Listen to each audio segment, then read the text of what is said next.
To hand over to our first speaker, Devinder. Devinder, please introduce yourself and thank you for making it here today. Even before jumping into who I am, I want to talk about the topics that I think are really interesting. And it's mostly focused on things that I've learned from the industry about AI. And there's a couple of factors that raise a lot of confusion about AI in general. And they are kind of driven by some of the rhetoric that we hear a lot in the news, right? You have, I don't know if you can see this, we have maybe Mark Zuckerberg saying that AI could effectively become a mid-level engineer, or Mark Vance saying that we might not be hiring any engineers this year. If you check careers page, it's not the same story, but these things sell really well, they do really well for the quarter, and obviously you have completely opposite talks that, or sayings from people like Elon, who's usually not my favorite, but in this case he says there's a permanent shortage of engineers. And this is not just an engineering story. This is a story for every single job function out there. We think we can replace X, Y, and Z with something that makes AI. And I think that's kind of missing the point. Even if you go to tech events, the vast majority of them have someone there who's saying that we're going to replace job X forever with Y, right? With AI. Has anyone seen this, or is it just like my little hallucination? All right, good. Thank you. But so yeah. That's kind of the problem statement. And my thought is we need to find a place for AI where it works for everybody. And it needs to come with real examples from this world of ours, right? And 3 concrete examples that I want to talk about today are based on my experience in the current job market, education, yay, and new ventures, also yay. So a little bit about me. There's some boring stuff about me. Like I've worked in medical device robotics, I've worked in defense, I've worked in quite a few different systems engineering type of roles, and a lot of AI type of roles. I've also worked at data camp. But the more interesting part of me is that I help run communities. Has anyone heard of Frontier Tower? A few people. Wow, I'm impressed. Anyone heard of AI Camp? Okay, a few more people. And then nobody knows about my company. So Frontier Tower and AI Camp are communities over here. We try to make AI really accessible. There's a lot of tech anxiety just throughout the whole blood flow of like the entire community. And we see that everywhere. Like every single event, you have someone asking about like, how is AI going to affect me? How is it going to shape my life? And so I built a company around that. I work with higher education, I work with colleges, I work with a lot of schools, teachers mostly, and enterprises, and then obviously tech companies. So that's me. And 3 specific things that I think we need to talk about. Start with work. What does work mean anymore? What does a skill mean anymore when you have like new things coming out every 6 months? Like you need to learn the latest agent, latest tool, all of this stuff. And it turns out there's really cool companies working on this stuff. But it's really fuzzy, and you can kind of take this really fuzzy concepts and actually use AI to try to define them. And one of the things that AI tells us is that there's a lot of really well-defined things that you can do. And the easy thing to really describe that is called demonstrable competency. Sorry, I can't speak. And the idea is, if you say you do the thing, and you can demonstrate that you do the thing, then you can do the thing. And that you can put that on your resume, right? That's it. And I think this is part of where MOSaiC gets applied, because you guys are kind of like building a lot of these things out. And I think it's really, really important because in a new workforce, you need that. Otherwise, it just doesn't work, right? Like you put something on your resume that's out of date, or the resume hiring manager says like, you need 7 years of experience in technology that was born 2 days ago, right? It just happens all the time. So you need ways around that. And one really cool technology is called Laser. They're an open source project. I work with them. I joined the panel with them in DC, and they've been really, really good partners. And essentially what they've allowed us to do is meet to talk about them a little bit here and there. And they use AI, go figure, to figure all of this out. Because sometimes you don't know if your leadership skills in the military translate really well to a tech job. Or if your leadership skills in Singapore translate really well to a job in New York City, right? And so they're figuring all that out. And that's just one company, one really example of how this is happening. And my hope is that open source projects like this open up the world for us, where we can start to see what's demonstrable skills and the things that actually matter in our resume, and it starts to be a little bit less like slop. The second bit is education. Anyone have kids here? Has your school banned AI in any way, shape, or form? Only a few people. I do see that we're in the Bay Area. When I go down to DC, the number is closer to 80%. When I go down to New York City, it's closer to 60%. And it's crazy to me because now you have this tool that can help you learn all these things. Sure, it hallucinates, but you can focus on the things that matter that you have to learn, right? You don't have to focus on like the nitty-gritty of the things, but you can actually teach your kids how to think about all of the misinformation that already existed since, I don't know, Facebook came out, and actually sift through it and work through it and actually be able to like make sense of the world. And I think there's an opportunity there. So what schools are doing right now, and at least what I'm doing with schools right now, is we're taking two paths. You still, if you want to do a 4-year degree, or I hope it's a 3-year degree very soon, you can go really deep into topics. You can do that. You can be here. You have to build some foundational deep knowledge. If you really want to learn, I don't know, deep learning. If you want to really learn astrophysics, you do that. But you need a lot more short practical courses now, because you need a lot more really easy skills to use. Like it used to be that nobody needed to know the Office suite, right? But now everyone needs to know Microsoft Word and Google Sheets and all that stuff. Then everyone needed to learn the internet. First it started with Alta Vista and then Google and all these things, right? Anyone remember Alta Vista? Yep, I'll age myself. So when you start collecting all of these and you need an agent for everything, and every single thing has an agent, then you have a lot broader set of skills to learn. And more importantly than that, you need something that actually teaches you how to learn. Something that speeds up your ability to learn new things and makes you hopefully not hate the experience. And I think right now is the market for places like that. Right now is the market for tools like that. And if we can focus on like the how rather than the what, we can get really far. And the last bit, maybe I should have said, at least 6 schools and I are working on stuff like that, and it's working really well. And we're building out courses and much shorter courses and working with edtech companies to figure out how to get them really demonstrable skills out as like tiny degrees or mini degrees or accreditations and build that into the actual course work. Okay, finally, what about the industry? Who works for an agency company? An agent building company? Anyone? Nobody.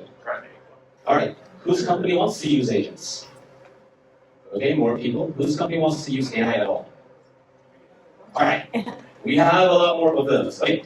So the vast majority of companies looking at AI are using, because they hire me sometimes, but they're looking for things like RAG on a cloud with security, or they're looking for an agent that does very specific things. Would you guys generally agree with that? Not like this.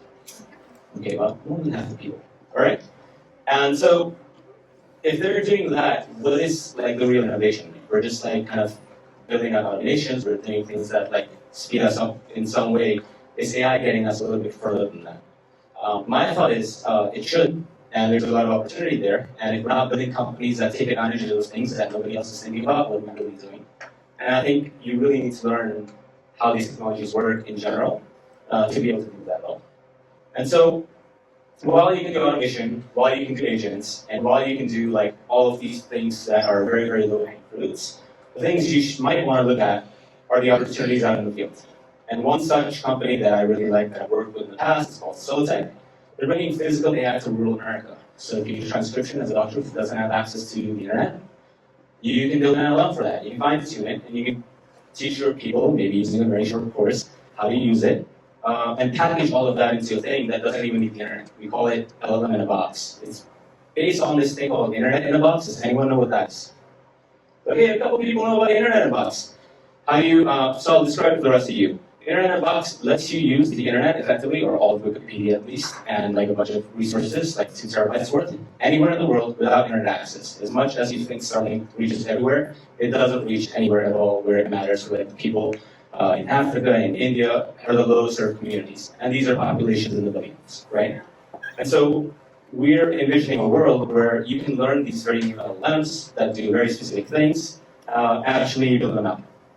And so LLM in a box is a way that you can reach millions and millions of people, have them learn the basic skills they need on a farm, have them do the basic transcriptions that a doctor needs, have them do anything at all that they need. And you can fine-tune this model to be a lot more accurate at a very small size. And I think there's a lot of value in that. But who's going to teach people how to use that? We need a way to make that happen, right? So that's the gist of it. Those are 3 specific use cases that I care about, that I think are really exciting, and I think should be the path forward for AI, because they kind of take you out of the regular box of like build another agent, do another RAG LLM thing, to catch low-hanging fruit. Just one more thing. I don't know if anyone remembers on it. If I haven't mentioned it enough, we need more platforms like this, right? We need more platforms that allow you to do micro-learning, that allow you to cater the world to you and kind of like learn these things that actually matter to you, and maybe build a career out of it. Artists do this really well already. But the rest of us, the technical people, people who think they could only do one thing in the past, they also need to be able to learn this stuff. And that's my whole spiel. Thanks very much.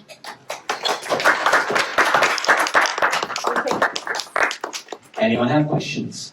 I was going to try to escape, but nobody. Any questions, guys? I'm so good at speaking that I've answered all the questions. I'll take one. Make it tough. Make it really, really tough.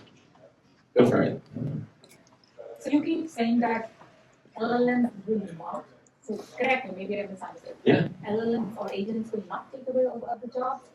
I think there's going to be a rotation of jobs. But I don't think that anyone saying that X will replace Y forever works. We've seen it in practice. We have probabilistic systems first of all, so we need some kind of oversight. And then people think, no, we can automate the oversight. But frankly, look at what we have as models today, right? Who actually checks a measure of like a piston and F-35 at the end of the day? It's an engineer reading the report, right? And can that be signed off by an AI? To a degree, because you can have to like make more and more complex systems, but at some point, someone has to sign off on that. So this rotation of jobs will maybe move some of the traditional jobs away from like the original direction, but there'll be new jobs. And actually, I wrote about this because we estimated 700K jobs were taken in the past year. And then I Googled this, and it turns out we also created another 700K jobs, maybe 720K jobs. I was like, there are more AI related some of these jobs, but there's certainly a rotation happening. Unfortunately, media really focuses on the ones we lose rather than the ones we create.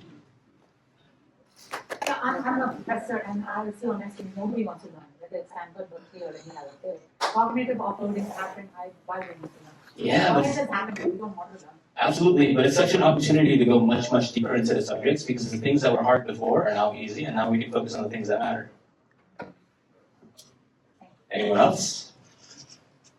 So the half where you're rotating jobs into, what areas are you seeing jobs being created in? I'm seeing a lot of jobs now having the word AI in them, for sure. Like, I think a quarter of them have them. But the extent of knowledge required is like, you need to know how to prompt. You need to know how to utilize gamma. You need to know how to, utilize some new skill set that maybe didn't exist before. Airtable is a thing, but it's not really LLM driven. But some new tools that people want you to be able to use. And this really ties nicely into the thing that I was talking about before. Learning a new skill is relatively easy because you have LLMs and you have the internet. And you can rotate those skills into your resume. And as long as the system sifting through your resume isn't just going through slop, you have an opportunity to be useful and contribute in the way you want to. What do you think? Yes. I was curious what this MOSaiC platform is, because it said it's a self-development learning platform on your slide, but then it didn't describe what it is. That's what this Is whole someone event is about. else? Is someone else going to talk about it? Yes. That guy who didn't want to. Yes. All right. Well, tell me more. I think that leads us really nicely into the next talk, unless we have any more questions. I have one. Okay. Tell us about where we're inflating the abilities or the power of AI right now, so that we can calibrate ourselves to what we should absolutely use AI for and what we should really watch out for. I think we certainly inflate the capabilities of complete replacement type of things, right? Certainly, if you're on a marketing team, you have some incentive creating a brand new AI agent to say that we can completely do this job, even if you kind of know that you can't. So that's the first part of it. So we're massively inflating that. But we're not necessarily focusing as much on what skills do you need to learn so that you don't get kind of kicked out of your original job. And that's kind of like the question I just answered. Yep. Did I wholly answer your question? Yeah, I wanted to add enough skepticism and everything all at once, and it's the fact that it's magic, but it's still Wizard of Oz in the back is something that I wanted to highlight. This sets up us for the next 2 hours of my talk. which is basically, yes, there's a lot of anxiety around learning all these new things all the time, Yeah. right? I am quote unquote in the AI field, Yeah. but there's like 99% of the things I have no idea how to do, right? And every time I start thinking about that, I just spend a lot more thinking about how I kind of suck and how I don't know anything. But most of the time I spend learning is actually helping me get much, much further along. And when I share that with people, that seems to really, really resonate. Cool. So. Thank you. All right. And with that, going once, going twice, it's over.